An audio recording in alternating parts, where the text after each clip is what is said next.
कयामत के दिन सब लोग एक ही बात कह रहे होंगे, शैतान ने हमें बिगाड़ा, शैतान ने हमें बहकाया। लेकिन उस दिन शैतान खुद एक ऐसी बात बोलेगा जो इंसान को जिंदगी भर का सबक दे जाएगी।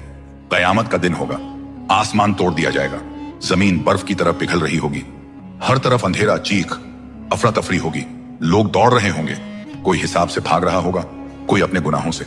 इसी हालत में एक शख्स इब्लिस को देखकर रास्ते में चिल्ला पड़ेगा, ऐ शैतान, तूने मुझे बिगाड़ा, तूने मुझे बर्बाद कर दिया, तूने मुझे गुनाहों में धकेल दिया। इब्लिस रुक जाएगा, उसकी आंखों में एक अजीब सी बेचैनी होगी, मगर चेहरे पर जरा सा भी पछतावा नहीं। वह शख्स फिर चिल्लाकर बोलेगा, मैं अगर जहन्नुम जा रहा हूं तो तेरी वजह से तूने मुझे हर गुनाह में धक्का दिया। आसपास मौजूद लोग रुक कर देखने लगेंगे। अब शैतान क्या जवाब देगा?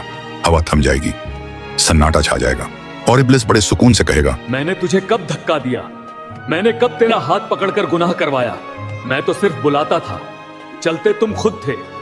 लोग हैरान रह जाएंगे। इब्लिस की आवाज गूंज उठेगी, मैंने बस तेरे दिल में लालच जगाया, लालच की तरफ तू खुद गया, मैंने बस बुराई का रास्ता दिखाया, उस रास्ते पर तू खुद चला। फिर वह जमीन की तरफ इशारा करके बोलेगा, मैंने कब कहा कि मेरी बात अल्लाह की बात से ज्यादा सुन।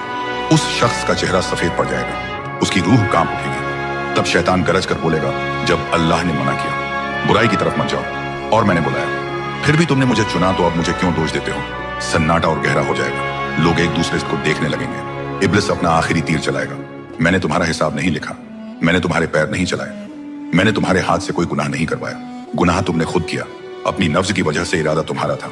वह शख्स घुटनों पर गिर जाएगा, उसका चेहरा शर्म और डर से भर जाएगा।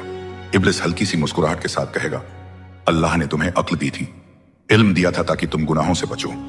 क्या तुमने नहीं सुना था कि मैंने अल्लाह से कहा था, मैं तेरे सच्चे और नेक बंदों को नहीं बहका सकूंगा? तो अगर तुम बहक गए तो सोच लो तुम किस रास्ते पर थे, और फिर एक सख्त सच्चाई सब पर खुल जाएगी। जिम्मेदारी हमेशा अपने अमाल की होती है। कयामत के दिन न शैतान किसी का बोझ उठाएगा, न दुनिया, न वह लोग जिनके लिए तुमने दुनिया में अल्लाह को भुला दिया था। हर इंसान अपने अमाल के साथ खड़ा होगा। गुनाह का बहाना शैतान नहीं, गुनाह का फैसला इंसान खुद करता।